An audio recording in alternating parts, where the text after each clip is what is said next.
कोई भी physical quantity है, कोई भी फिजिकल क्वांटिटी, जैसे कि मास हो सकता है, फोर्स हो सकता है, मोमेंटम हो सकता है, ठीक है, कुछ भी हो सकता है, कोई भी फिजिकल क्वांटिटी है, उस फिजिकल क्वांटिटी को मैं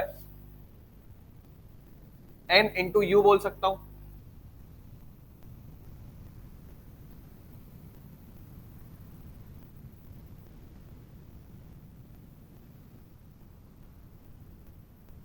जहां पे एन होगी उसकी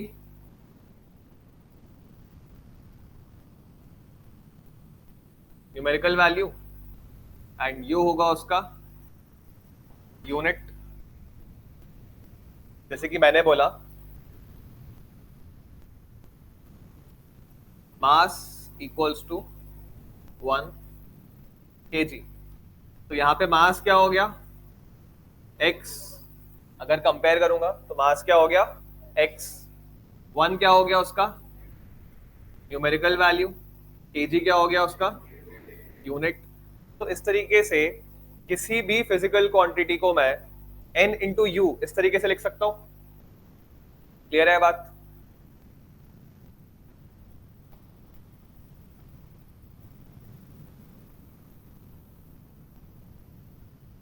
वन किलोग्राम इक्वल्स टू क्या बोल सकता हूं मैं किसी दूसरे यूनिट में, 1000 ग्राम। तो ये जो 1 है और ये जो केजी है, ये n है, u है, ये भी n है और ये u है। अच्छा, ये n की वैल्यू इसकी वैल्यू अलग है, तो मैं इसको इंडेक्सिंग से बोल सकता हूं, this is n1, this is u1 and this is n2, this is u2। इसी तरीके से मैं कुछ और थर्ड मेजरमेंट में भी लिख सकता हूं, माइक्रोग्राम, मिलीग्राम, पाउंड्स, कितने यूनिट्स हो सकते हैं मास के, बहुत सारे। हर एक यूनिट में कन्वर्ट कर दूंगा, उस यूनिट कन्वर्जन के अकॉर्डिंग न्यूमेरिकल वैल्यू क्या होगी, चेंज होते जाएगी। बट मैं इस इस पूरे कॉन्सेप्ट में ये बोल सकता हूं कि जो एनयू होता है इट इज कांस्टेंट। जो मैंने बात करी है, जैसे मैं कहूं ये पेन 1 किलोग्राम का है, दिस पेन इज ऑफ, इसका मास कितना है 1 kg, तो मैं इसी पेन को 1000 ग्राम भी बोल सकता हूं। तो दोनों बातें सेम ही तो है। इसको मैं कुछ 0.7 पाउंड बोल सकता हूं, समझ रहे हो मेरी बात? तो मैं ये बोल सकता हूं कि n1 into u one is equal to n2 into u two. तो nu क्या हो गया, कांस्टेंट। किसी भी फिजिकल क्वांटिटी के लिए अगर मैं यूनिट चेंज करता हूं तो उसके अकॉर्डिंगली न्यूमेरिकल वैल्यू भी चेंज हो जाती है। और ये जो चेंज होते हैं ये इस तरीके से होते हैं कि nu की वैल्यू कांस्टेंट रहे, मतलब 1 किलोग्राम 1 किलोग्राम ही रहेगा, चाहे तुम उसको 1000 ग्राम बोलो चाहे कुछ और बोलो। तो ये पॉइंट लिख लो, nu is equal to constant.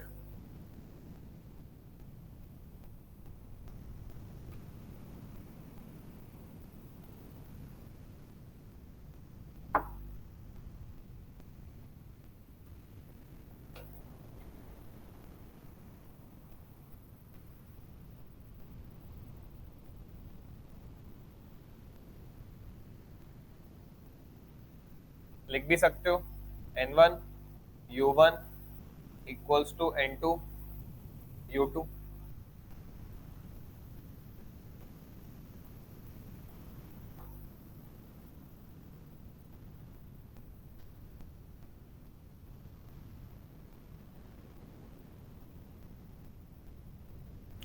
तो जितने भी फिजिकल क्वांटिटी होते हैं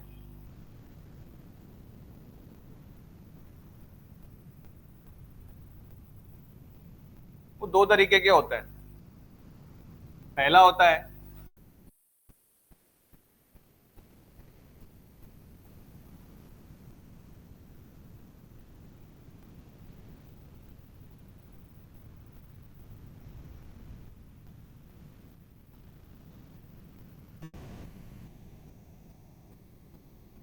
fundamental physical quantity,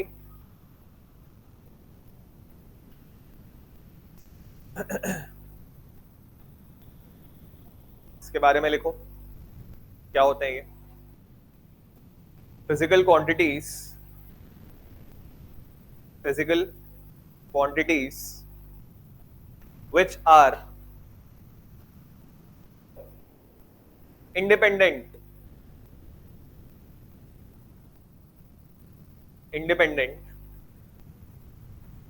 of other physical quantities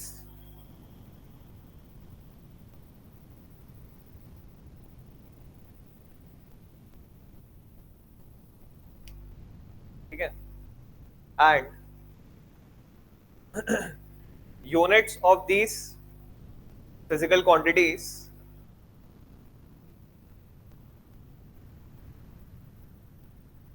are known as fundamental units।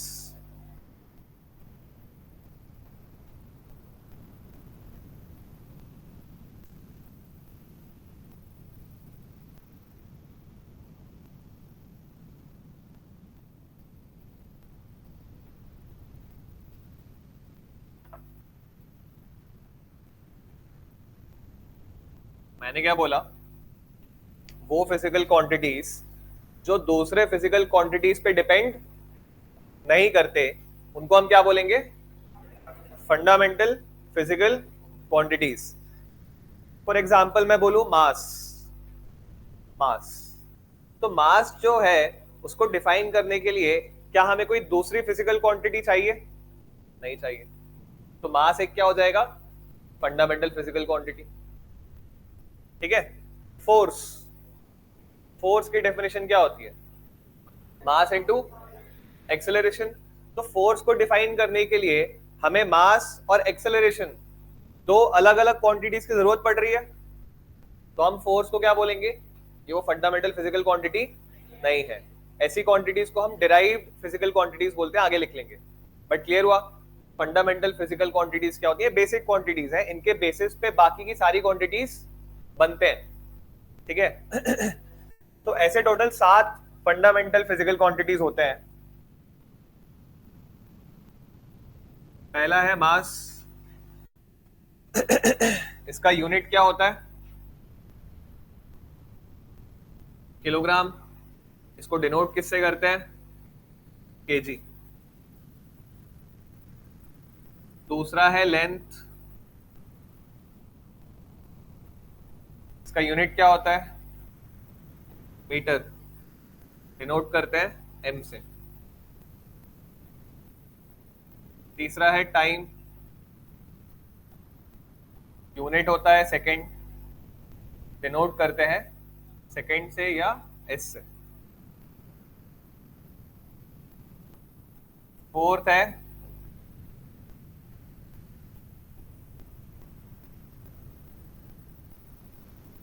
Amount of substance, amount of substance. तुम लोगों ने मोल कॉन्सेप्ट पढ़ा है, मोल के बारे में पढ़ा है, डिलीट हो गया था, अभी सिर्फ नोट कर लो।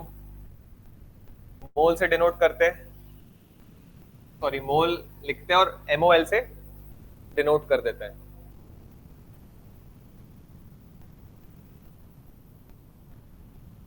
फिफ्थ है करंट, ऐसा यूनिट क्या है इसका, एम्पियर, डिनोट करते हैं कैपिटल ए से।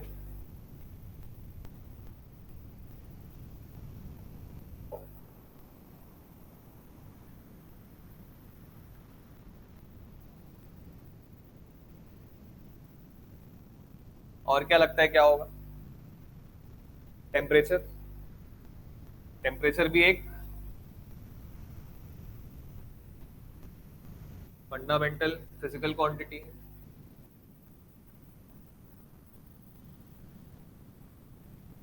लास्ट है ल्यूमिनस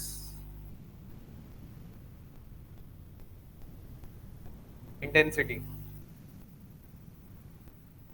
यूनिट होता है इसका कैंडेला, लिखते हैं सी डी।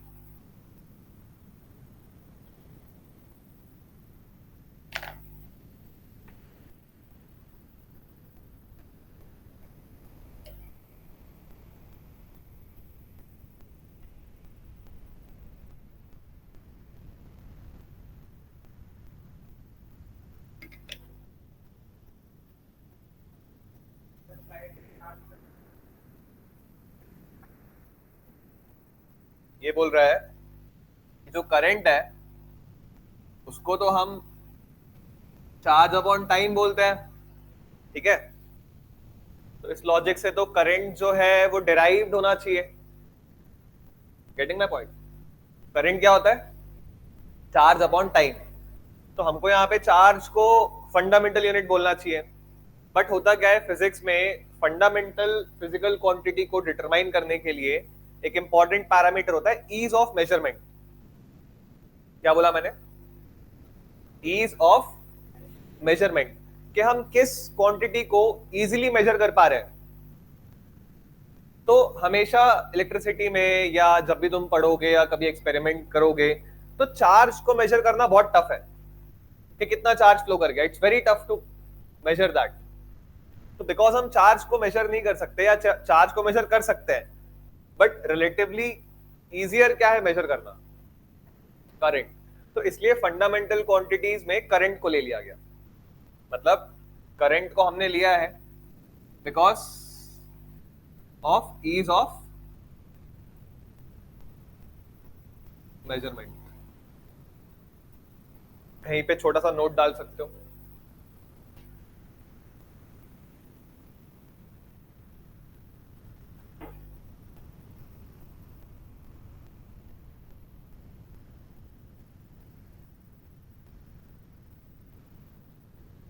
लिख लिया? सेकंड है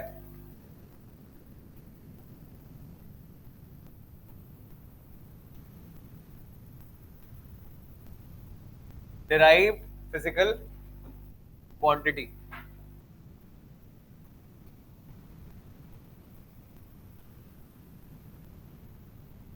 नोट करो, physical quantities which depend on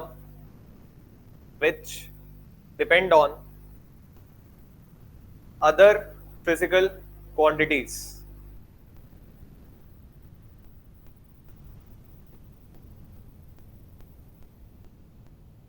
इनके यूनिट्स क्या कहलाएंगे? Derived units. जैसे पिछले में हमने फंडामेंटल यूनिट्स लिखा था, उनको फंडामेंटल यूनिट्स बोला था, लिख लो। And their units are called derived units।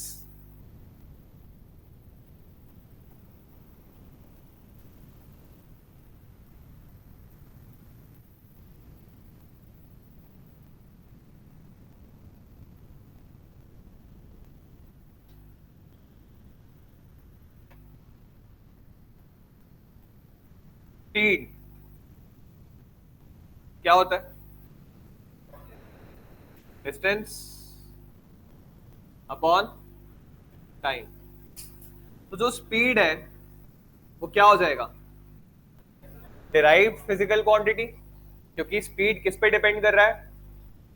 Distance पे एंड टाइम पे। तो स्पीड का यूनिट क्या हो जाएगा?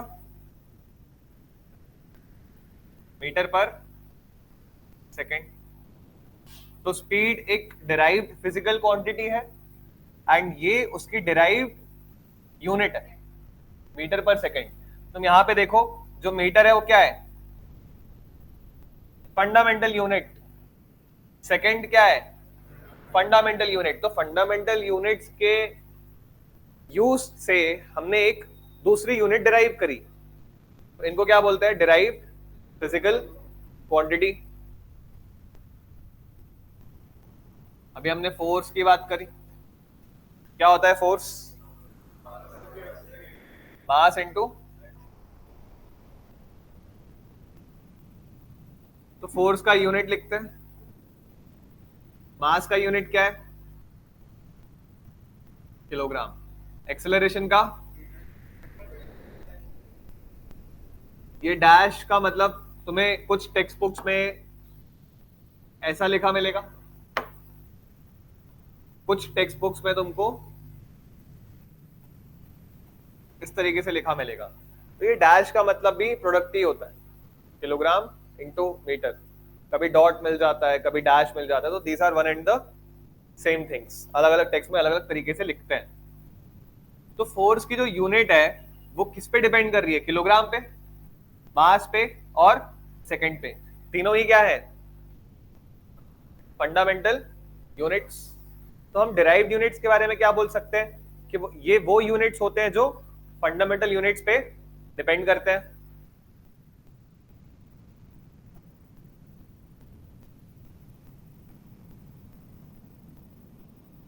प्रेशर, कितने लोगों को प्रेशर की डेफिनेशन याद है?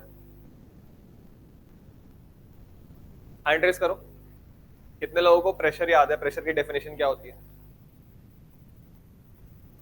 बस 1 2 3 4 5 6, इतने सारे लोगों में सिर्फ 6 लोग पढ़े हो लास्ट ईयर या last to last year. Force पर यूनिट एरिया, देखो यही लैग्स होते हैं यार, समझ रहे हो, गेटिंग माय पॉइंट, कि यहाँ पे अपने को थोड़ी सी स्ट्रेंथ बनानी है, इसलिए बोल रहा हूँ रिवाइज 9th-10th का मैथ्स एनसीईआरटी एंड फिजिक्स के जितने भी 9th क्लास के कॉन्सेप्ट्स हैं वो एटलीस्ट एक बार रिवाइज कर लेना, क्योंकि 9th क्लास की फिजिक्स को एक्सटेंड करेंगे 11th में हम चैप्टर 2 से। तो प्रेशर क्या होता है, फोर्स पर यूनिट एरिया। तो क्या तुम मुझे प्रेशर की यूनिट लिख के बता सकते हो फंडामेंटल यूनिट्स के टर्म्स में?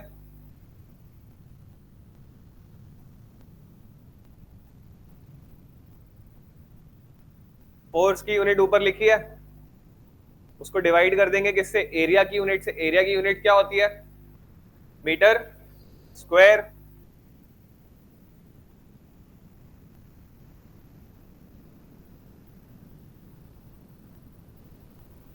क्या होगा, ये मीटर स्क्वायर को काट देगा, क्या बचा, kilogram upon metre second square.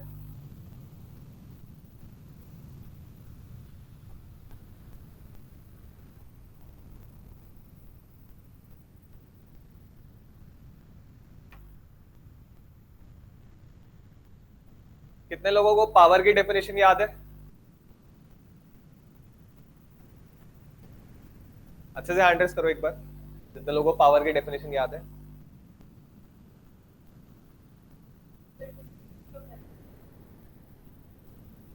Degree of power in mechanics, energy, work, rate of doing work. तो ऑप्टिक्स में चला गया, कोई बात नहीं। Work done upon time, power की डेफिनेशन क्या होती है, वर्क डन अपॉन टाइम। इसका मुझे यूनिट बता सकते हो इन टर्म्स ऑफ फंडामेंटल यूनिट्स? निकालो सभी लोग।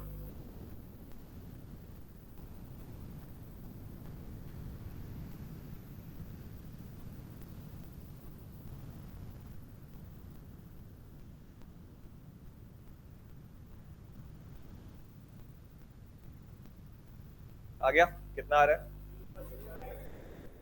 जूल फंडामेंटल यूनिट है क्या? जूल पर second, watt, all are correct answers, गलत नहीं है ये भाई। तुम वर्क की यूनिट क्या लिखोगे, जूल, टाइम की सेकेंड, इसी को हम वॉट बोलते हैं। ये बातें सही है, बट मेरा सवाल क्या है कि मुझे ये यूनिट्स चाहिए हैं इन terms of fundamental units. Fundamental units का मतलब मास, किलोग्राम, सेकेंड, इनमें मुझे बताओ कि क्या आएगा।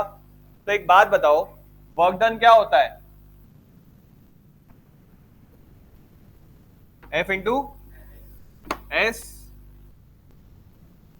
फोर्स इंटू डिस्प्लेसमेंट बोल सकते हो, अपॉन टाइम क्या होता है, सेकेंड। ये तो फंडामेंटली है। फोर्स का हमने लिखा ना, किलोग्राम मीटर पर सेकेंड स्क्वायर। डिस्टेंस का यूनिट क्या होता है? मीटर। तो मैंने फोर्स का ये लिखा मल्टीप्लाइड बाय डिस्टेंस का क्या हो जाएगा? मीटर, डिवाइडेड बाय टाइम का क्या हो जाएगा? सेकेंड। तो आंसर क्या हो जाएगा? Kilogram metre square upon second का क्यूब। तो पावर की unit in terms of fundamental units हमने लिख लिया। ये समझ में आया जो भी हमने किया अभी, कि हम इस तरीके से किसी भी फिजिकल क्वांटिटी के यूनिट्स को फंडामेंटल यूनिट्स के टर्म्स में लिख सकते हैं। तुम कुछ भी बोलोगे उसको हम फंडामेंटल यूनिट के टर्म्स में लिख सकते हैं। क्लियर है बात? यही तो डेफिनेशन है ना डिराइव्ड यूनिट्स का। डिराइव्ड यूनिट्स का यही तो डेफिनेशन है कि हम फंडामेंटल यूनिट्स के कुछ कॉम्बिनेशन से डिराइव्ड यूनिट बना दिए। तुम ये भी बोल सकते हो कि 1 किलोग्राम लो, उसमें मीटर स्क्वायर मल्टीप्लाई करो, सेकंड क्यूब डिवाइड करो, तो ये जो बनेगा ये बन जाएगा पावर का यूनिट। मतलब तुम इसका रिवर्स लॉजिक भी बोल सकते हो कि हमने फंडामेंटल यूनिट्स को इस तरीके से कंबाइन करके पावर का यूनिट बना दिया। क्लियर सभी को? तो फिजिकल क्वांटिटीज दो तरीके के होते हैं, फंडामेंटल एंड डिराइव्ड। फंडामेंटल जो होते हैं वो 7 हमने डिस्कस किए, 7 फंडामेंटल फिजिकल क्वांटिटीज। और उन फंडामेंटल फिजिकल क्वांटिटीज से जितने भी फिजिकल क्वांटिटीज दूसरे हैं वो डिराइव्ड फिजिकल क्वांटिटीज वो बनते हैं। यहां तक की बात में कुछ पूछना है किसी को? ठीक है, नेक्स्ट लिखो सप्लीमेंट्री यूनिट्स।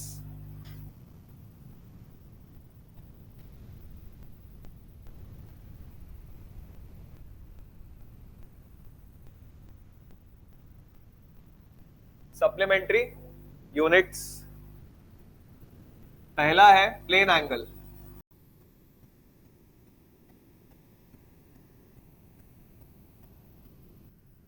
डिनोट करते हैं हम इसको थीटा से। यूनिट होती है इसकी रेडियन और लिखते हैं RAD। पहला है प्लेन एंगल, डिनोट करते हैं इसको हम थीटा से। यूनिट होती है इसकी रेडियन और डिनोट करते हैं RAD। सेकेंड है सॉलिड एंगल।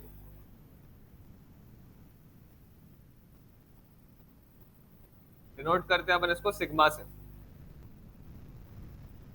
सिग्मा नहीं, ऐसे ओम वाला जो सिग्नल होता है ना वो बोल सकते हो तुम। यूनिट होती है इसकी स्टेरेडियन, शॉर्ट में लिखते हैं SR।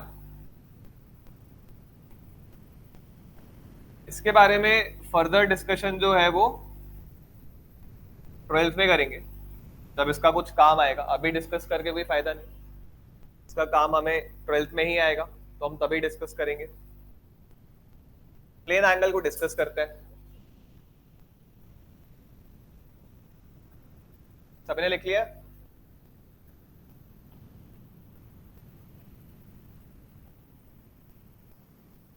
प्लेन एंगल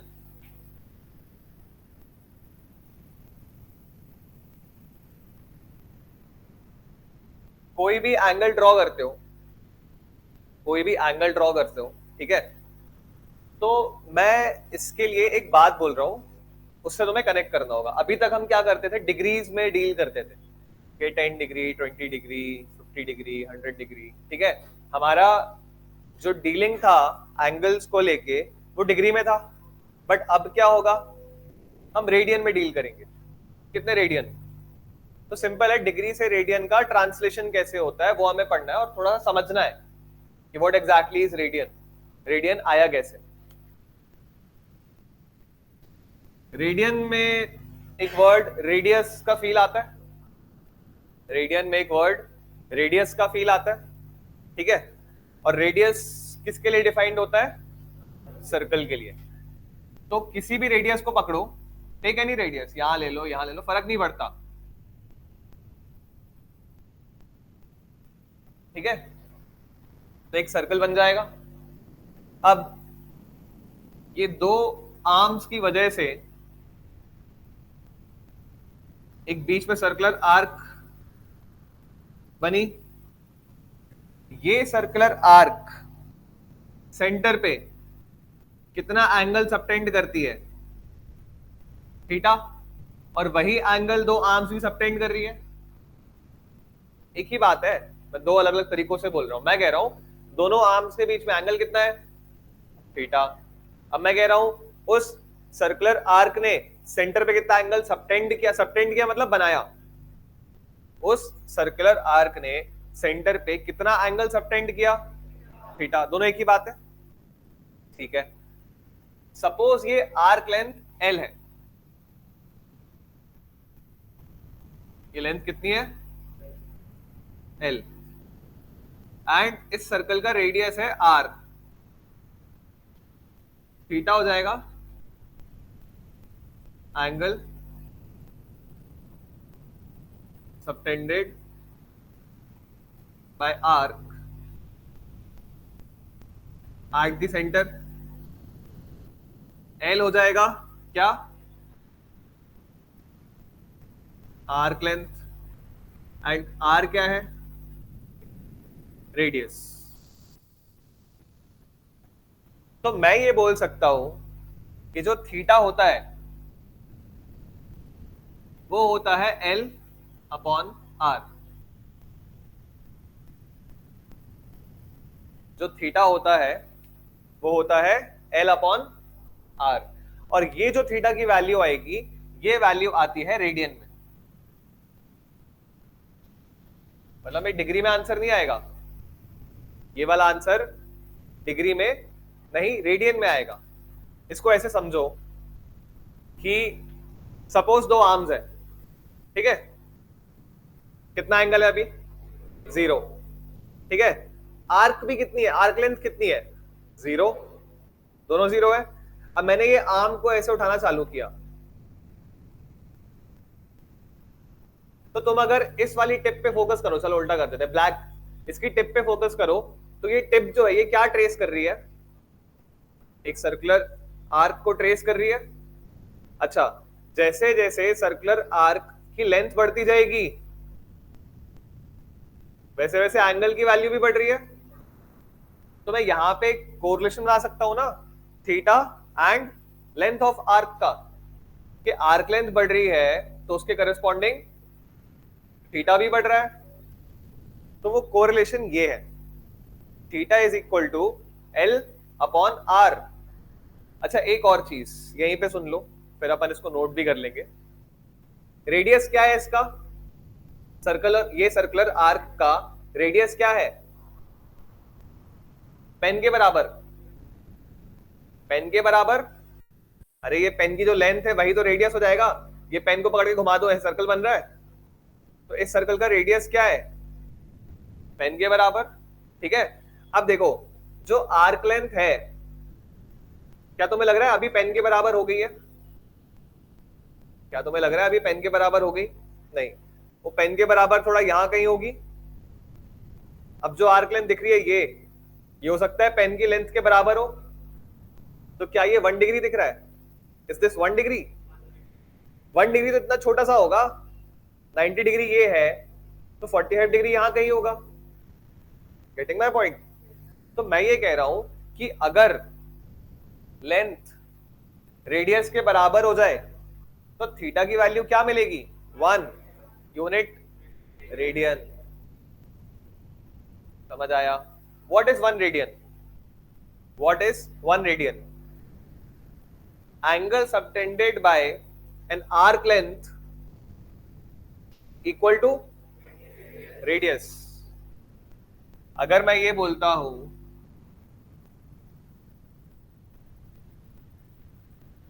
कि ये रेडियस है और ये भी रेडियस के बराबर है, तो एंगल कितना बनेगा? 1 रेडियन। यही सेम फॉर्मुलेशन से अपन ने किया। एल की वैल्यू आर रख दो, आर अपॉन आर 1 हो जाएगा। समझ में आ रहा है ये? तो हमने यहां पे थीटा के लिए एक नया यूनिट लिखा, दैट इज रेडियन, और उस यूनिट के बारे में ये भी लिख लिया कि वो यूनिट बनता कैसे है। Note it down.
हमारा थीटा का फॉर्मूला आया L upon are.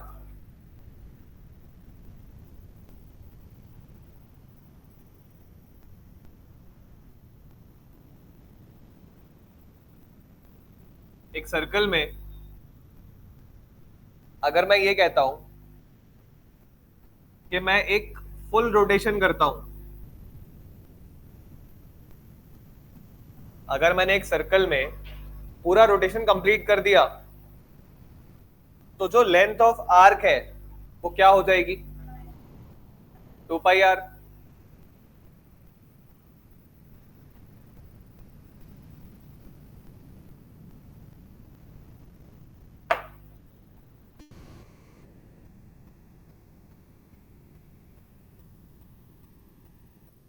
Full rotation में जो आर्क है वो पेरीमीटर बन जाता है। अरे मैंने यहां से स्टार्ट किया, सो घुमाना स्टार्ट किया एंड घुमा के वापस पूरा यहां लेके आ गया, तो जो आर्क बनी वो क्या बन गई? पेरीमीटर। तो अगर आर्क पेरीमीटर बन जाएगा तो लेंथ ऑफ आर्क कितना हो जाएगा? 2 पाई आर। तो इस केस में थीटा की वैल्यू में क्या लिखूंगा? L upon r, that is 2 pi r upon r. तो थीटा की वैल्यू आएगी 2 पाई रेडियन। तो मैं ये बोल सकता हूं कि एक फुल रोटेशन के केस में थीटा की वैल्यू रेडियन में कितनी है? 2 पाई। थीटा की वैल्यू रेडियन के टर्म्स में कितनी है? रेडियन यूनिट अगर लेता हूं कितनी है? 2 पाई। और डिग्री के टर्म्स में 360 डिग्री। तो क्या मैं N1U1 इक्वल टू N2U2 लगा दूं? मैं ये बोल सकता हूं ना कि 2 pi radian is equal to 360 degree. यहां पे N क्या है? 2 पाई। U क्या है? रेडियन। यहां पे N क्या है और यूनिट क्या है? डिग्री। मैंने अभी डिस्कस किया था कि NU कांस्टेंट होता है, बराबर लिख सकता हूं मैं उस चीज को। वैसे भी कॉमन सेंस से भी देख पा रहे होगे कि हम सेम एंगल की बात कर रहे हैं। उसी एंगल को मैंने रेडियन में लिखा, उसी एंगल को मैंने डिग्री में लिखा, तो दोनों एंगल्स बराबर ही कहलाएंगे। ठीक है, तो यहां से एक रिलेशन बनता है कि 1 radian is equal to 360 upon 2 pi degree and 1 degree is equal to 2 pi upon 360 radian. ये समझ में आता है? अगर मैं 2 पाई को वहां भेज दूंगा डिवीजन में, मतलब मैंने n को वहां भेज दिया, तो यहाँ पे क्या बच गया u, और ऑब्वियसली 2 पाई गया तो 1 बचेगा, मल्टीप्लीकेशन मल्टीपल में था, तो 1 रेडियन की वैल्यू हमको 360/2 पाई आ जाएगी।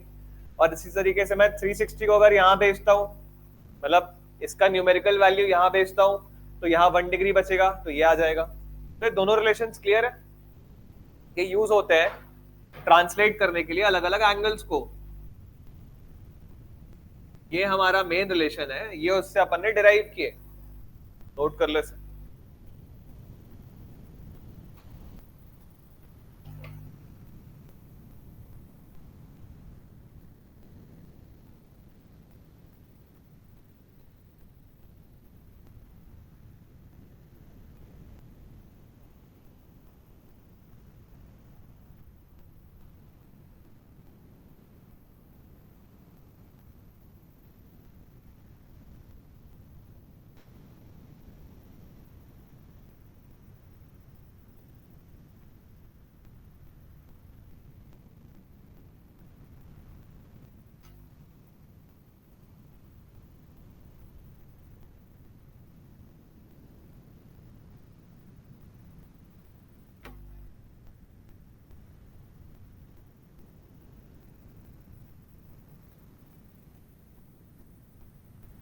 कन्वर्ट करो, 60 डिग्री कितने रेडियन होगा?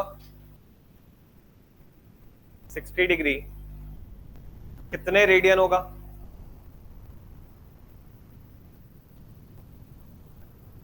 हाँ, 5/3। 60 डिग्री को रेडियन में कन्वर्ट करना है। हमें ये पता है कि 1 डिग्री कितना होता है, 1 डिग्री कितना होता है, 2 पाई बाय 360 को मैं π/180 लिख लूं। यहां पे भी तुम लोग इसको कैंसिल करके या आगे π/180 लिख सकते हो। तो 1 डिग्री कितना होता है, π/180 रेडियन। 60 डिग्री कितना होगा,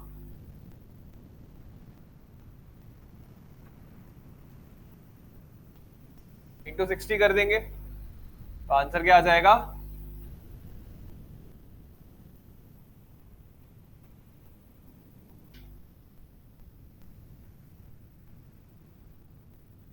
क्या आंसर आ जाएगा? तो कन्वर्जन्स होपफुली इसके बेसिस पे सभी लोग कर लोगे, और ये याद होना चाहिए, एटलीस्ट ये रिलेशन याद होना चाहिए कि 2 pi radian is equal to 360 degree. ये बेसिक कन्वर्जन मेथड है उनका, एक फुल रोटेशन 2 पाई, एक फुल रोटेशन 360 डिग्री, दोनों बराबर होंगे।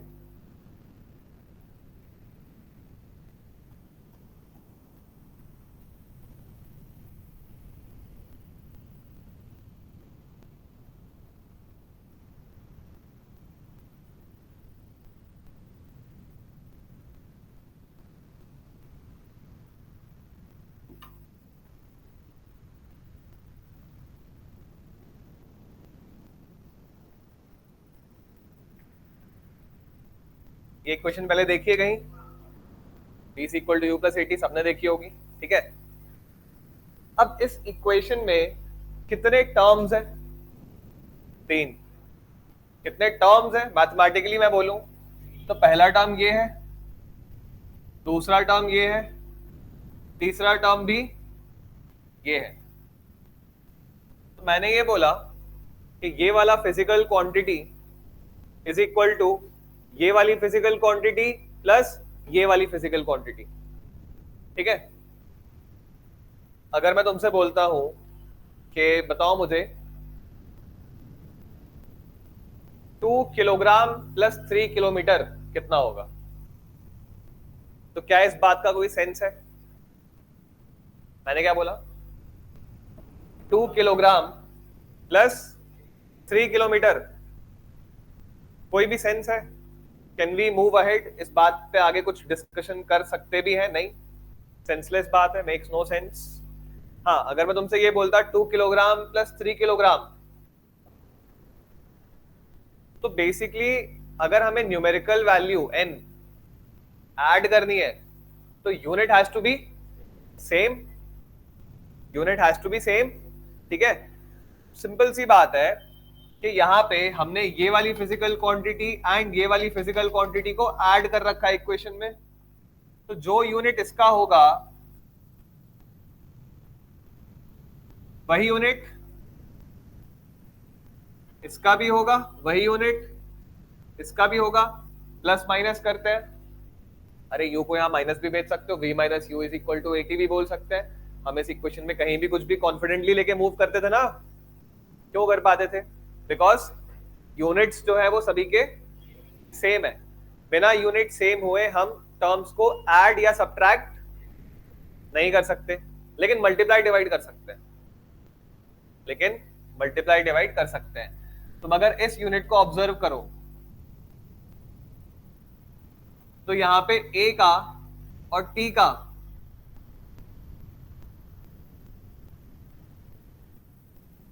डिफरेंट यूनिट है। तो डिफरेंट यूनिट के केस में हमको क्या अलाउड है? मल्टीप्लाई करो, डिवाइड करो, चलेगा। क्या हम डिफरेंट यूनिट के केस में सब्ट्रैक्ट ऐड कर सकते हैं? ऐड करना, सब्ट्रैक्ट करना नहीं चलेगा, नॉट अलाउड, कर ही नहीं सकते। अभी तो डिस्कस किया, डिफरेंट यूनिट्स का केस दिया था, तुमसे बोला 2 किलोग्राम प्लस 3 किलोमीटर ऐड करो, तुम कर पाए क्या? नहीं। तो हम डिफरेंट यूनिट्स के केस में एडिशन सब्ट्रैक्शन परफॉर्म नहीं कर सकते। तो एक बात फिक्स हो गई कि अगर हम किसी भी मल्टीपल टर्म्स को ऐड कर रहे हैं तो उनके यूनिट्स सेम होंगे, ठीक है। तो हमको ये बोलना पड़ेगा कि इधर पे for these two additions, for these two operations units must be same। Unit same नहीं है, हम ऐड सब्ट्रैक्ट नहीं कर सकते, नोट करो इस बात को।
अब यहाँ पे मुझे ये बताओ कि इसका यूनिट मीटर पर सेकेंड है, वेलोसिटी v, इसका यूनिट मीटर पर सेकेंड है, इनिशियल वेलोसिटी u।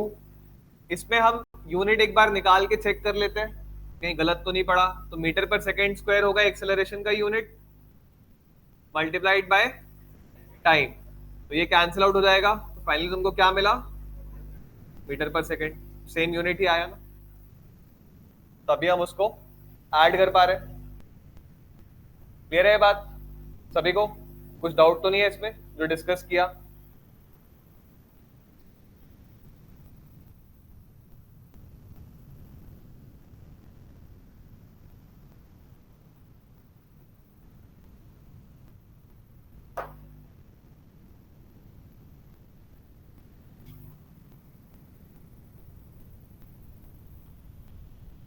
मैंने एक इक्वेशन दी v is equal to a x square plus b t. यहां पे v है वेलोसिटी,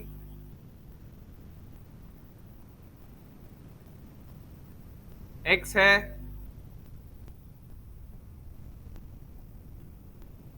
डिस्प्लेसमेंट, t है टाइम, ए एंड बी जो है वो कांस्टेंट्स है, फिक्स्ड वैल्यूज है, जो भी है, वेरिएबल नहीं है।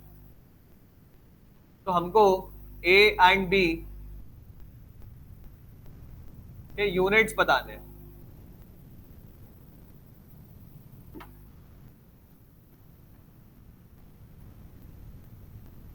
यहाँ पे हमको ए एंड बी के यूनिट्स फाइंड करने हैं कि ए का यूनिट क्या होगा, सिमिलरली बी का यूनिट क्या होगा। तो जो मैंने तुमको अभी फंडा बताया उसमें मैंने क्या बोला कि अगर एक इक्वेशन में कोई भी दो टर्म्स ऐड किए गए हैं, सब्ट्रैक्ट कर पा रहे हैं, तो उन दो टर्म्स के जो भी, मतलब ये तीन टर्म्स हैं, इन तीनों के यूनिट्स क्या होंगे। अगर मान लो इसका यूनिट इसका यूनिट इसका यूनिट सेम नहीं है तो equation will make no sense. Equation दी हुई है, क्वेश्चन में गिवन है, तो इसका इसका इसका unit has to be same. हम ये बोल सकते हैं unit of v will be equal to unit of ax square. Understood है ये बात कि जो v का यूनिट होगा वही ax स्क्वायर का यूनिट होगा। अब यहां पे a और x स्क्वायर मल्टीप्लाइड है, a और x स्क्वायर क्या है, मल्टीप्लाइड है।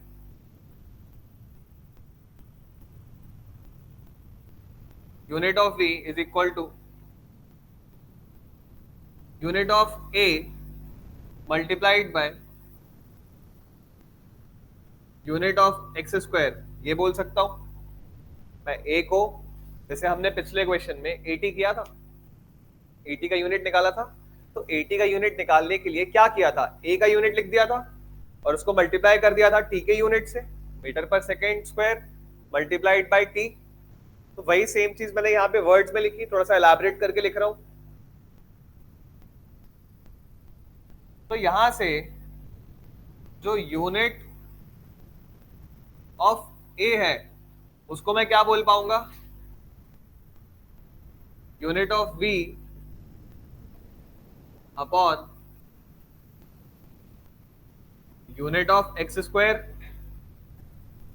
मुझे मिल गया ना यूनिट ऑफ a का एक्सप्रेशन। अब मुझे बताओ यूनिट ऑफ v क्या है,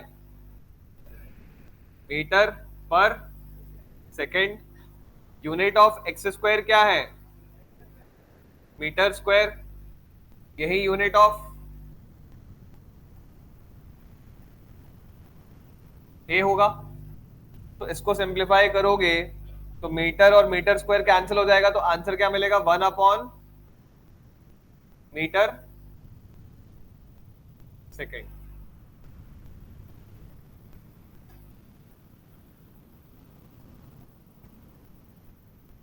कितने लोग को ये पूरा पिक्चर क्लियर है, तो किया, शुड बी 100% अब्सॉर्ब। ठीक है, लिख लो।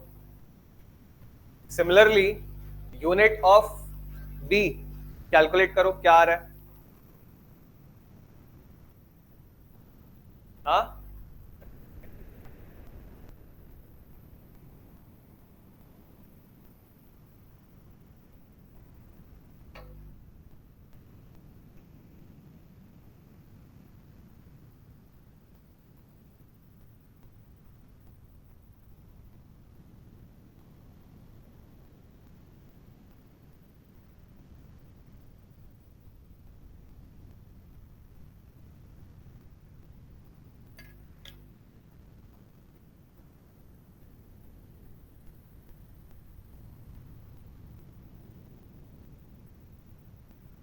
कितने लोगों का यूनिट ऑफ b आ गया है, b का यूनिट कैलकुलेट कर लिया है, डन है।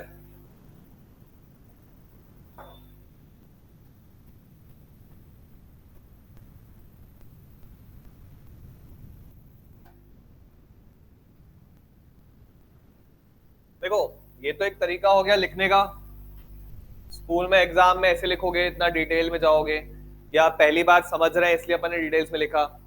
बट अपने को सिर्फ आंसर लेके आना होगा एग्जाम में, तो क्या करेंगे, मैं तो लिख दूंगा जो v का यूनिट है वही इसका यूनिट है, तो मीटर पर second is equals to b into time का यूनिट क्या है, सेकेंड। तो बी का यूनिट क्या आ गया? वन लाइनर आंसर्स होने चाहिए, मतलब एक लाइन में आंसर आना चाहिए ना। हम डायरेक्टली बोल सकते हैं मीटर पर second is equal to b into second. इसका जो यूनिट है, इसका जो यूनिट है हैज टू बी सेम, तो वही तो लिखा मैंने।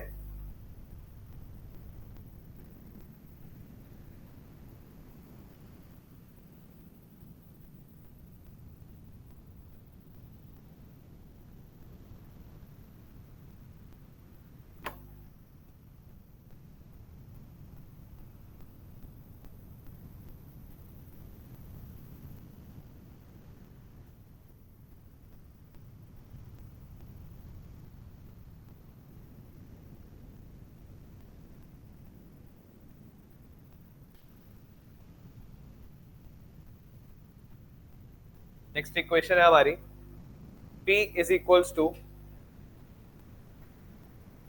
ए t square plus b x plus c t cube. यहां पे P जो है it is power, T is time, X is displacement.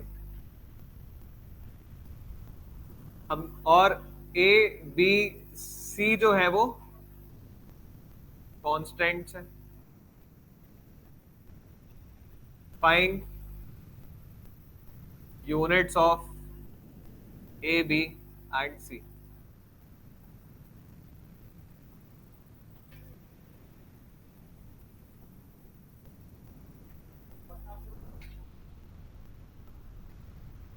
बोल सकते हो बट अपन उसको फंडामेंटल यूनिट के टर्म्स में लेके जाए तो बेस्ट है। बाकी हाँ, वॉट के टर्म्स में क्या आंसर आएगा, लेकिन वॉट तो एकदम ही वो हो गया ना, अरे वॉट अपॉन टाइम स्क्वायर दिख रहा है, power is equal to a t square, तो वो टी स्क्वायर का यूनिट वहां डिवाइड होगा। पावर का यूनिट क्या होता है, पावर का यूनिट क्या होता है, वॉट, तो watt upon time square, watt upon metre, watt upon second cube, watt upon second square, वैसे हो जाएगा। बट वॉट को हमने लिखा था अभी, तो एक बार उसको खुद से कर लो ताकि खुद से भी सॉल्व एक बार हो जाए।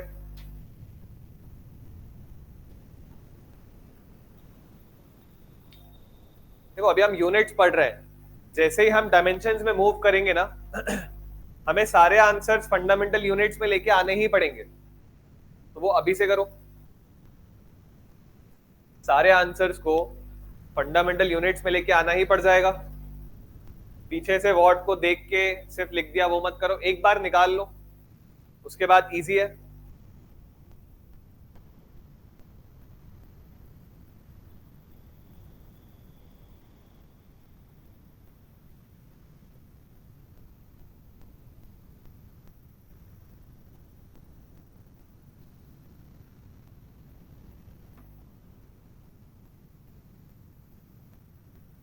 क्वेश्चन में हमारा ध्यान सिर्फ और सिर्फ यूनिट्स में है, सिर्फ यूनिट्स पे फोकस कर रहे हैं हम।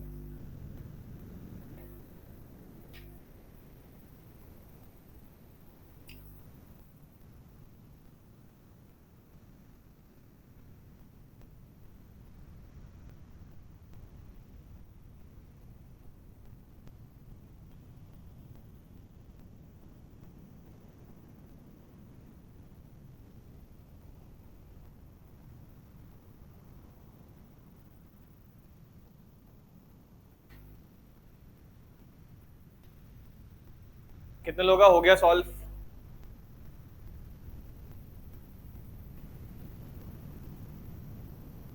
देखो सभी लोग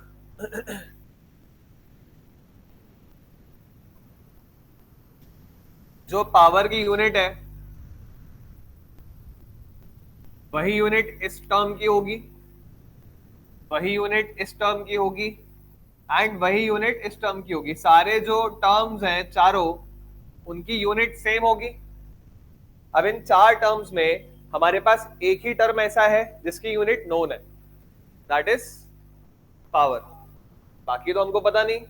अच्छा, ये जो पावर है इसको मैं यहाँ बीच में भी प्लेस कर सकता था, मतलब I could have placed it anywhere. तुम्हें ये देखना है कि एक टर्म हो गया, दूसरा टर्म हो गया, तीसरा टर्म हो गया, चौथा टर्म हो गया, इन चारों टर्म्स में से किसी भी एक टर्म की अगर यूनिट मालूम है, किसी भी एक टर्म की, तो तुम बाकी चारों की यूनिट उसके बराबर बोल दोगे। Getting my point? मतलब जस्ट फॉर अ ट्विस्ट मैं यहां पे भी कुछ ऐसे कर सकता था कि रैंडमली दे दिया डी, या चलो ये पावर है ना, तो ए जो है मैंने यहां से हटा दिया,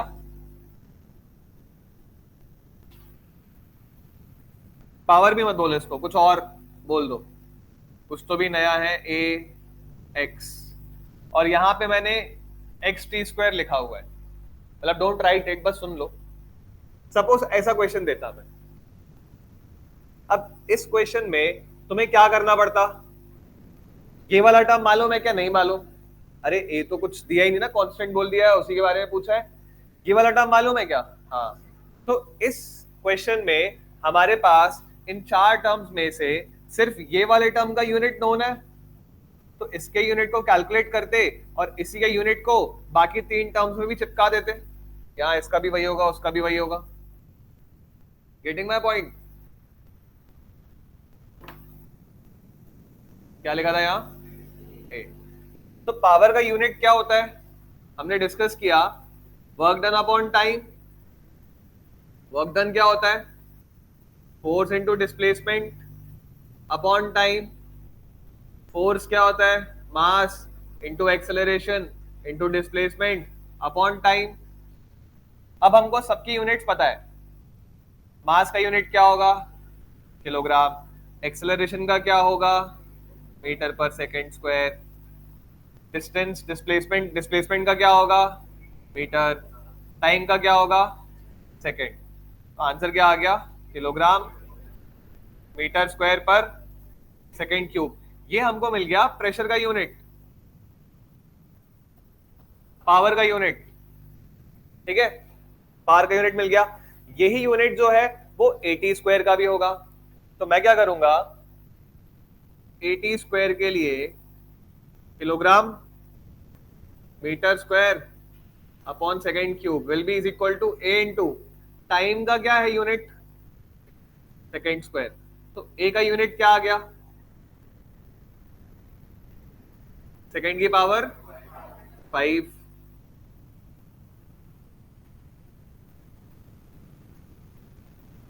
सिमिलरली bx के लिए भी यही फंक्शन परफॉर्म कर दूंगा, तो मैं यहीं पे लिखते जाऊं क्या, bx की कहानी यहां लिख देता हूं, b into metre is equal to, अरे सबके यूनिट बराबर ही तो हैं, all the units are same, b into second का क्यूब। अब मैं क्या करूंगा, a के लिए मैंने इसको और इसको इक्वेट कर दिया, b के लिए क्या करूंगा, ये वाले टर्म को पहले वाले टर्म से इक्वेट करूंगा, तो जो मास है वो नीचे आ जाएगा। तो यहां से मुझे समझ में आ रहा है, मैं ऐसे शॉर्टकट ले लिया हूं थोड़ा, बट ये ऑपरेशन क्लियर है, बहुत बेसिक सी बात है, या तुम्हें अलग से लिखना अलग से लिखो, तुम क्या बोलोगे, वही सेम बात, kilogram metre square upon second cube को b इंटू एम। तो यही बात तो इस वाले टर्म में और इस वाले टर्म में लिखी है ना, वही इक्वेशन। हम जब ये बोल रहे हैं कि चारों टर्म्स के यूनिट सेम है, तो मैं something equal to something equal to something equal to something लिख दूंगा। अब मुझे a चाहिए है तो ये नोन से मैंने इसको रिलेट कर दिया, b चाहिए है तो ये नोन से इसको रिलेट कर दिया सेकंड वाले को, c चाहिए है तो नोन टर्म से तीसरे वाले टर्म को रिलेट कर दिया। कितने लोगों को समझ में आया ये? डायरेक्टली ऐसे करने से टाइम बचेगा तुम्हारा। तो b का यूनिट क्या आ जाएगा, मीटर डिवाइड हो जाएगा इससे, तो किलोग्राम मीटर पर सेकेंड क्यूब, और यहां से क्या आ जाएगा, c इज इक्वल टू, तो सेकेंड क्यूब जो है वो डिवाइड होगा इधर पे आके, तो kilogram metre square upon second की पावर 6। तो ये हमने ए बी और सी को फंडामेंटल यूनिट के टर्म्स में लिख लिया। क्लियर है सबको?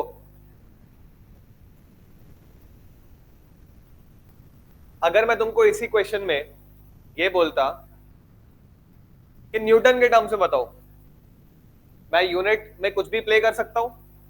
मैं ये बोलता कि नहीं फंडामेंटल यूनिट नहीं चाहिए मुझे, सिर्फ फंडामेंटल यूनिट नहीं चाहिए मुझे, न्यूटन के टर्म्स में कुछ आंसर दो, न्यूटन के टर्म्स में कुछ आंसर दो।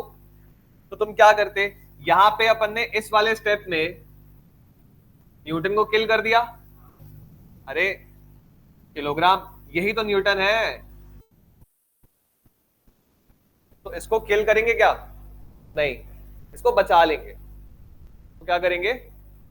बचा लेंगे, क्योंकि हमें आंसर किसके टर्म्स में चाहिए? न्यूटन के टर्म्स में चाहिए। ऐसा मांग सकते हैं, they can ask you for any answer. तो न्यूटन के टर्म्स में आंसर चाहिए, तो जो पावर है वो क्या हो जाएगा? Newton metre upon second. बस सिंपल सा एक एडिट किया, और मेथड वही है। फिर यहां पे जो अपन कर रहे थे सेम चीज करेंगे, बस इसकी जगह क्या लिख देंगे? क्या लिख देंगे?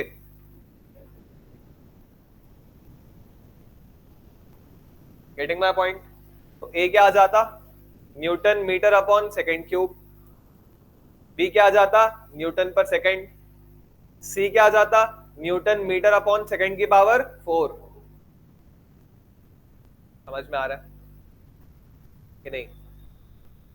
तो कुछ ऐसे वेरिएशंस करने बोल सकते हैं, बट वो वेरिएशंस करना इजी रहेगा अगर तुम्हें फंडे पता है तो।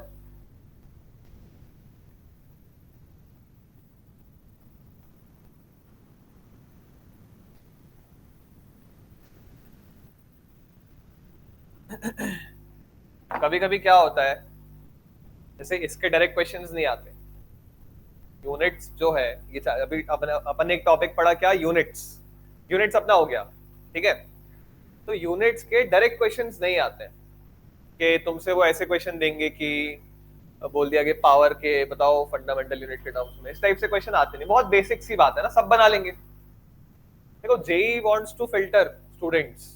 अगर मान लो जेई ने 25 सवाल एकदम इजी सी दे दिए, सारे 25 सवाल इजी बेसिक्स पे दे दिए, क्या होगा? एक एवरेज स्टूडेंट भी उन सारे सवाल को सॉल्व करके आ जाएगा, एक अच्छा स्टूडेंट भी उन सारे सवाल को सॉल्व करके आ जाएगा। Getting my point? तो डिफरेंशिएट कैसे होगा रैंक्स पे?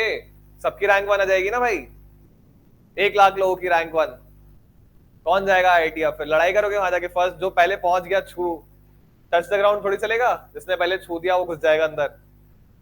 तो डिफरेंशिएटर कैसे होता है? बेस्ड ऑन दी, थोड़ा सा कॉम्प्लेक्स करते हैं, ये बहुत बेसिक टॉपिक है, तुम्हारा फर्स्ट टॉपिक है। तो कभी कभी क्या होता है, वो लोग क्वेश्चन देते हैं और कुछ ऐसी काइनेमेटिक्स पढ़ेंगे अपन, आगे पढ़ेंगे, तो they give you some expressions कि हाँ वेलोसिटी ये मान लो, अब बताओ ये क्या होगा, या एक्सेलरेशन ये दे दिया, बताओ वेलोसिटी क्या होगी। तो जैसे फॉर एग्जांपल सपोज कोई क्वेश्चन दिया हुआ है, सेटअप है क्वेश्चन का, प्रॉपर एक्सेलरेशन दिया हुआ है, डिफरेंशिएट करके आंसर आएगा, पूरा मेथड लगेगा उस क्वेश्चन पे, और पूछा गया है कि वेलोसिटी बताओ क्या होगी, और 4 ऑप्शन दिए हुए हैं। पहला ऑप्शन दिया हुआ है 80 क्यूब, दूसरा ऑप्शन दिया है 80, तीसरा दिया हुआ है a अपॉन टी, चौथा दिया है 80 स्क्वायर। ऐसे 4 ऑप्शंस हैं अलग अलग, ठीक है। वैल्यूज भी हो सकती है, 3 लग गई अपॉन 5 लग गई, वैल्यू नंबर से वी डोंट केयर, हमें यूनिट पे अगर देखें यहाँ पे ए क्या है? एक्सेलरेशन, टी क्या है? टाइम। तो ये बताओ कि पूछा क्या है सवाल में, क्वेश्चन क्या है, क्या पूछा है? वेलोसिटी। तो वेलोसिटी का जो आंसर होगा, उसका जो यूनिट होगा वो क्या होगा? हमेशा कि जेई है तो बदल जाएगा? अरे भाई वेलोसिटी का यूनिट क्या होगा? मीटर पर सेकेंड। फंक्शन दिया था कुछ एक्सेलरेशन का विद रिस्पेक्ट टू टाइम, फलाना ठिकाना, तुम पूरा डिफरेंशिएट करते, सॉल्व करते, आंसर वेरीफाई करते, तुम्हारा आंसर आता। बिना सॉल्व किए भी हो सकता है, पेन उठाने की जरूरत ही नहीं है। यहाँ पे यूनिट क्या बन रही है? इधर पे यूनिट क्या है? मीटर पर second into second cube, that is metre second square. Wrong unit. यहाँ पे यूनिट क्या बन रही है? सॉरी, एक्सेलरेशन मीटर पर सेकेंड स्क्वायर होता है ना, मीटर पर second square into second, metre पर सेकेंड करेक्ट यूनिट। ये क्या है, मीटर पर second square upon second, that is metre पर सेकेंड क्यूब, रॉन्ग यूनिट। ये क्या है, अच्छा तुम बोलोगे कि सर आ तो गया सही यूनिट, टिक कर दो ना, ऐसे कर सकते हैं।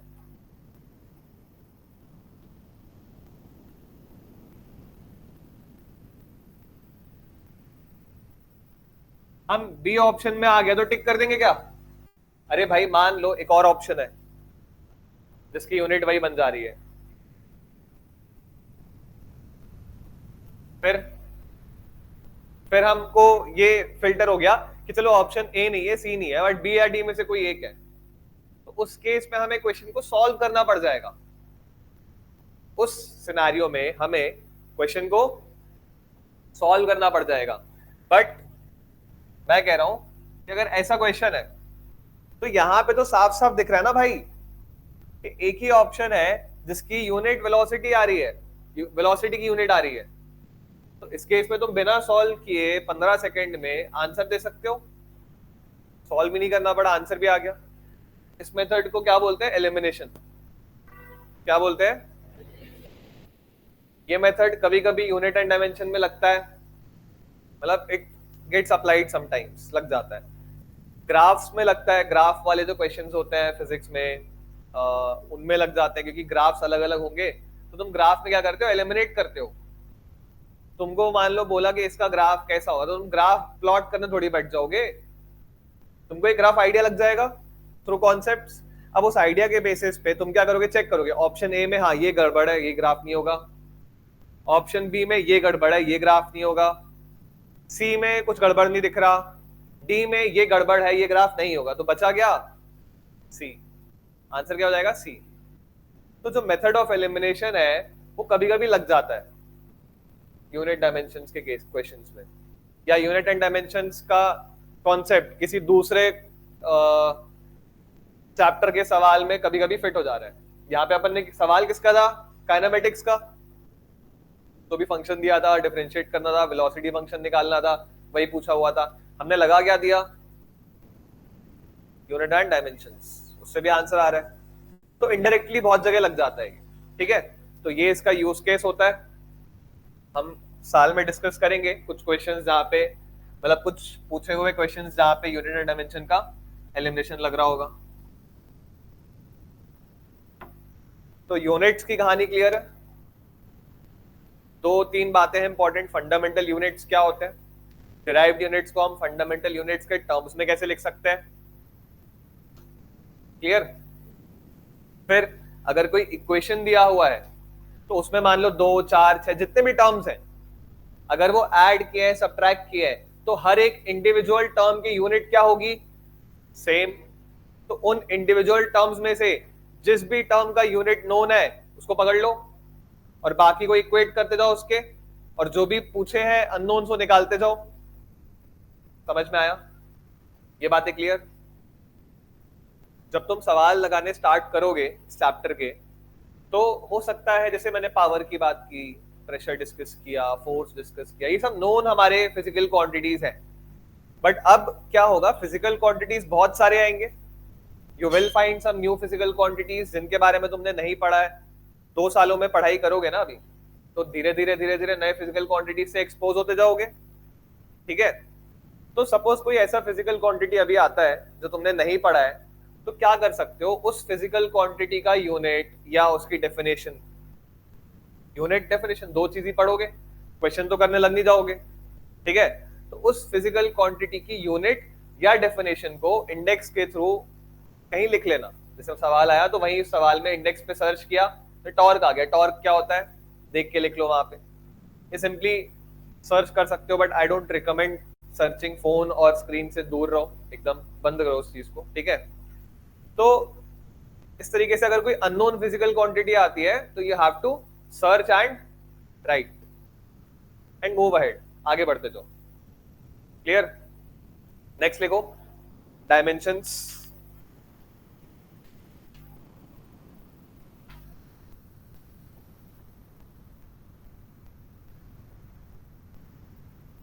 dimensions of a physical quantity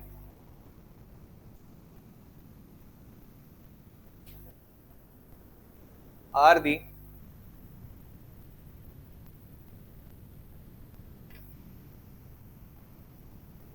powers to which fundamental physical quantities are the powers to which fundamental physical quantities must be raised must be raised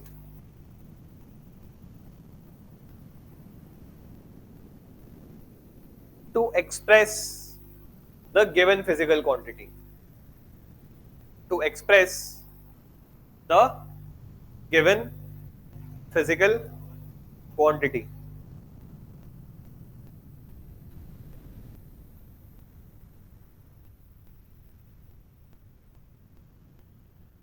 dimensions, ठीक है, यूनिट्स हो गया हमारा। नेक्स्ट हम मूव कर रहे हैं डायमेंशंस पे। तो मैंने ये बोला कि कोई एक फिजिकल क्वांटिटी है, लेट्स टेक फोर्स। क्या होता है फोर्स? Mass into acceleration. यहां पे मास फंडामेंटल क्वांटिटी है क्या? यस। एक्सेलरेशन है क्या? नो। तो हमें एक्सेलरेशन को फर्दर ब्रेक डाउन करना पड़ेगा। एक्सेलरेशन क्या होता है? Delta V upon T. Delta मतलब change in velocity upon time. अब यहां पे मास तो फंडामेंटल था, एक्सेलरेशन नहीं था, तो उसको हमने ब्रेक डाउन किया। यहां पे टी फंडामेंटल है बट ये नहीं है, तो वेलोसिटी को क्या लिखेंगे? वेलोसिटी क्या होती है? डिस्प्लेसमेंट अपॉन टाइम, और नीचे एक ऑलरेडी टाइम बैठा हुआ है। तो फोर्स जो है उसको मैंने क्या किया, अब मैं उसको फंडामेंटल फिजिकल क्वांटिटी के टर्म्स में एक्सप्रेस कर दिया। ऐसा हम हर फिजिकल क्वांटिटी के लिए कर सकते हैं जिसको हमने डिराइव किया हुआ है। तो यहां पे mass into displacement into time, तीनों की पावर्स बताओ। 1 1 -2। तो डायमेंशंस क्या है समझ में आया? Dimensions are these powers. अगर तुम इसमें कंफ्यूज हो रहे हो कोई बात नहीं, तुम सीधा मूव कर जाओ फंडामेंटल यूनिट में। देखो फंडामेंटल क्वांटिटी से बेटर होता है, हम इसको आगे करेंगे भी नहीं डिस्कस दोबारा कभी इस तरीके से। पहली बात जस्ट डेफिनेशन लिखवाई है, तो उस डेफिनेशन का मीनिंग थोड़ा सा एलैबोरेट करने के लिए लिख दिया। हम हमेशा किस पे स्टिक करने वाले हैं? Fundamental units. तो फोर्स के फंडामेंटल यूनिट्स क्या होते हैं? किलोग्राम, मीटर, सेकेंड की पावर -2। तो डायमेंशंस क्या हो जाएंगे? these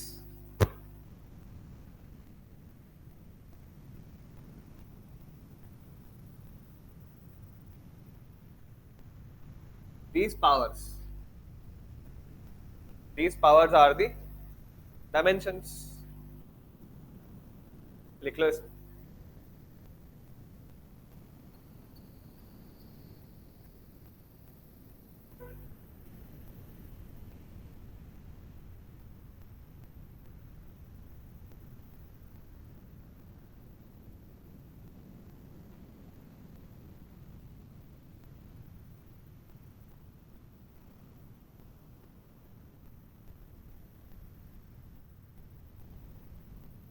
हमने लिख लिया सभी ने? हमने ये बोला कि डायमेंशंस आर दी पावर्स, ठीक है, जो फंडामेंटल क्वांटिटी पे लगेंगी to express given physical quantity. मुझे अगर फोर्स को एक्सप्रेस करना है तो किलोग्राम पे कितनी पावर लगाऊंगा? 1। मीटर पे कितनी लगाऊंगा 1, सेकंड पे कितनी लगाऊंगा -2। क्या एक्सप्रेस हो गया यहाँ पे फोर्स, ये फोर्स का एक्सप्रेशन है। तो फोर्स का एक्सप्रेशन पावर से आया। मुझे एक बात बताओ, अभी हमने पावर का एक्सप्रेशन लिखा था, पावर के लिए लिखी थी ना बात, क्या लिखा था पावर के लिए, केजी मीटर स्क्वायर था क्या, और सेकंड -3। तो अगर मुझे पावर को एक्सप्रेस करना है तो देखो डायमेंशंस चेंज हो गए ना, फंडामेंटल यूनिट्स देखो सेम है, kilogram kilogram, metre metre, second second. Change क्या आया, पावर। चेंज किस में आया, पावर में। तो मैं ये बोल रहा हूं कि मैं डायमेंशंस को वेरी करके ही तो एक्सप्रेस करता हूं। एक यूनिट में फंडामेंटल यूनिट्स तो वही है, साथ लिमिटेड। अब उन फंडामेंटल यूनिट्स में वेरिएशंस कैसे आ रहे हैं कि उन्हीं फंडामेंटल यूनिट से हमारा फोर्स भी बन रहा है, पावर भी बन रहा है, टॉर्क भी बन जाएगा, सब बन जाएगा। तो वही फंडामेंटल यूनिट्स में चेंज क्या हो रहा है, पावर्स। उन्हीं पावर्स को क्या बोलते हैं, डायमेंशंस। उन्हीं पावर्स को क्या बोलते हैं, डायमेंशंस। ठीक है। अब ये जो तरीका है बहुत भद्दा तरीका है लिखने का, भद्दा मतलब नॉट सो फैंसी, मतलब ऑर्गेनाइज नहीं लग रहा। तो डायमेंशंस को जो स्टडी करने का तरीका होता है वो डायमेंशनल फॉर्मूला होता है। क्या होता है, इसी से हम एक फॉर्मूला बना देंगे। जैसे मास है, तो मास के लिए अभी हम क्या लिख रहे हैं, किलोग्राम। मास के लिए अभी हम क्या लिख रहे हैं, किलोग्राम। मैं लिखूंगा कैपिटल एम। लेंथ है, लेंथ के लिए लिखूंगा कैपिटल एल, और टाइम के लिए लिखूंगा कैपिटल टी। और मैं क्या करूंगा, इसी को लिखूंगा इस तरीके से, मास की पावर क्या है 1, लेंथ की पावर 1, और टाइम की पावर -2। तो ये क्या हो जाएगा। और हाँ, हमेशा डायमेंशनल फॉर्मूला के ब्रैकेट्स ऐसे ही दिखेंगे, किसी भी बुक में देखोगे ऐसे ही दिखेंगे। इसको हम स्क्वायर ब्रैकेट से क्लोज करके रखते हैं। तो ये क्या हो गया इस चीज का डायमेंशनल, मतलब डायमेंशंस का डायमेंशनल फॉर्मूला लिखने का तरीका। सिमिलरली इसको मैं कैसे लिखूंगा,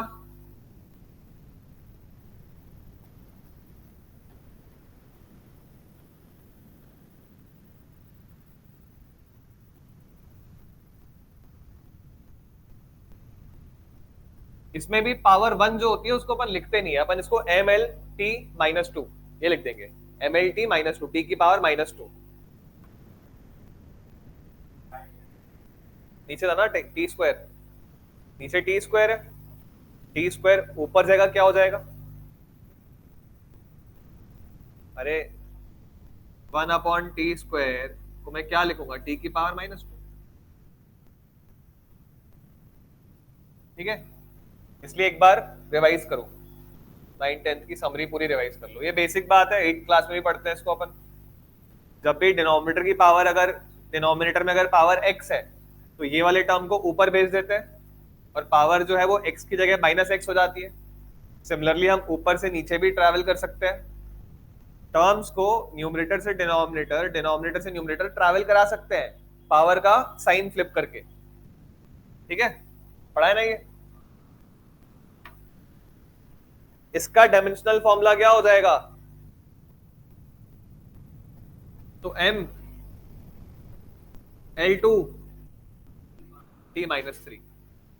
तो ये हमारा फाइनल कंक्लूजन है। हम ऐसे मूव करेंगे, ऐसे लिखेंगे डायमेंशनल फॉर्मूलेस को, हम इस तरीके से लिखेंगे, these are dimensions and this is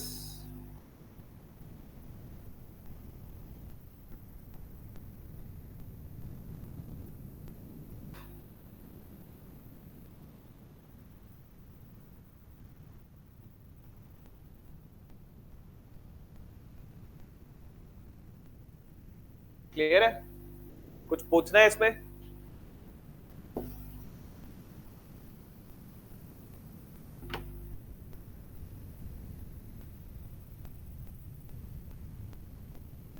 velocity का डायमेंशनल फॉर्मूला कैसा होगा,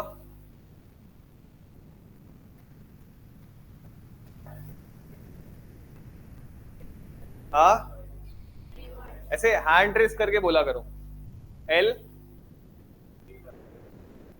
माइनस 2। वेलोसिटी क्या होता है, मीटर पर सेकेंड,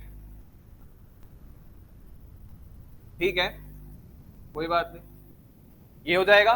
मास तो एग्जिस्ट कर नहीं रहा तो हम उसको नहीं लिखेंगे, m की पावर 0 है ना, मतलब ये बात लिखो या फिर ये बात लिखो, एक ही बात है भाई, these two are same। मास का कोई डायमेंशन वहां पे है ही नहीं।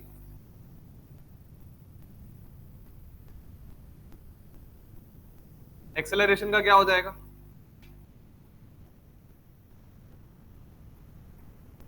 L T -2, ठीक है।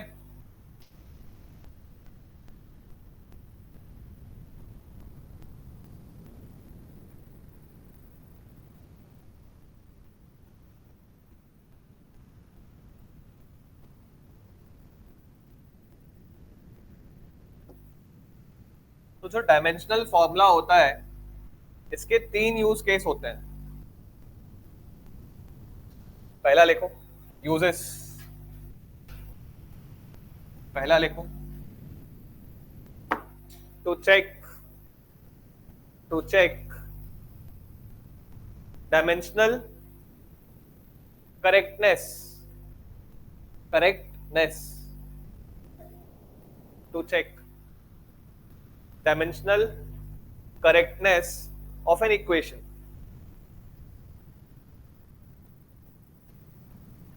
ये जो यूज केस है ये हम ऑलरेडी अभी ब्रीफ में डिस्कस कर चुके हैं, इसको बस लिखने का तरीका चेंज हो जाएगा।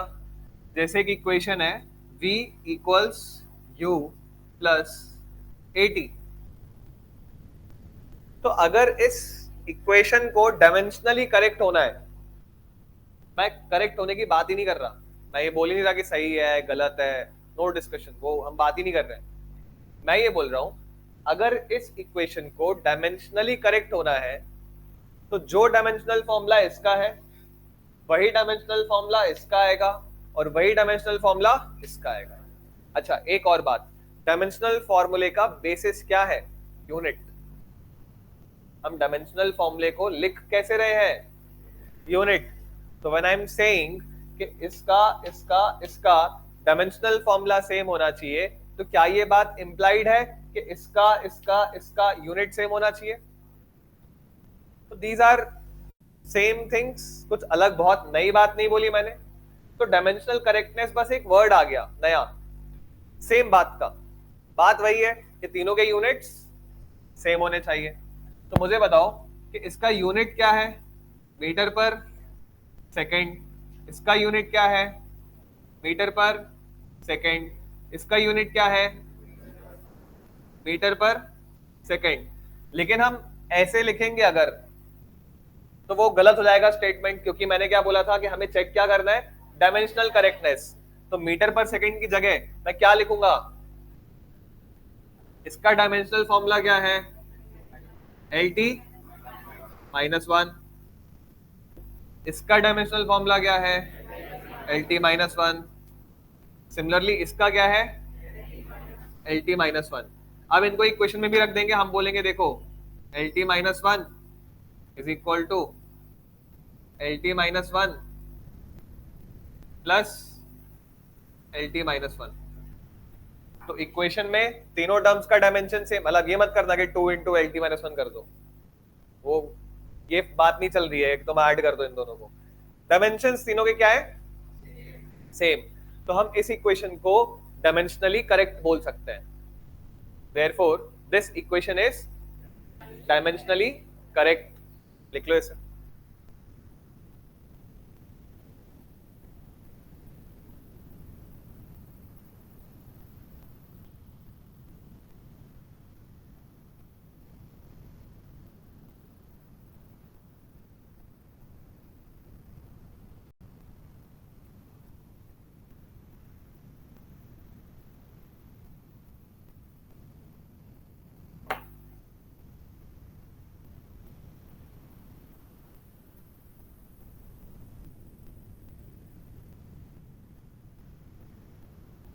लास्ट क्वेश्चन आज का, ठीक है।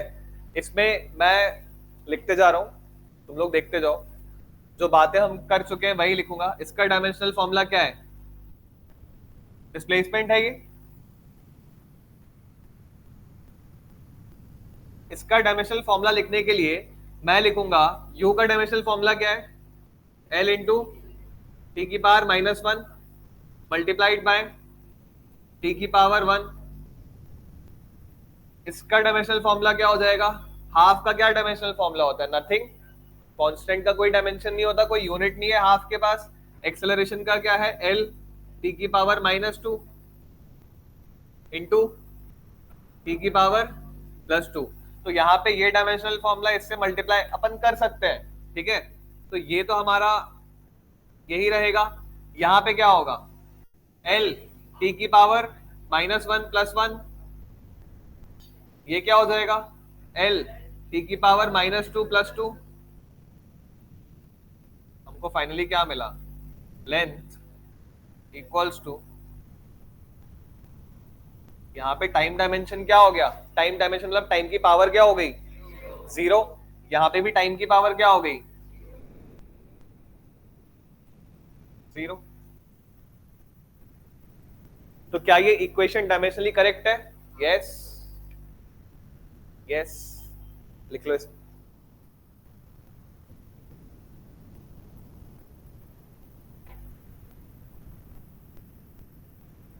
अगली क्लास में तुम लोग क्या करना, अभी घर पे सेकेंड या थर्ड इक्वेशन है ना, v² - u², वो वाली इक्वेशन भी ऐसे एक बार वेरीफाई करना। हर एक टर्म के डायमेंशंस लिख लेना और उसमें लिख लेना आखिरी में कि डायमेंशनली करेक्ट आ रही है कि नहीं आ रही है। बाकी इसका फर्दर डिस्कशन स्टार्ट करेंगे अगली क्लास में। जब तक के लिए नोट्स रिवाइज कर लेना। एंड दूसरा टास्क क्या दिया है? एनसीईआरटी 9th 10th की समरी पेजेस सारे एक बार पलटा लेना। एंड 9th की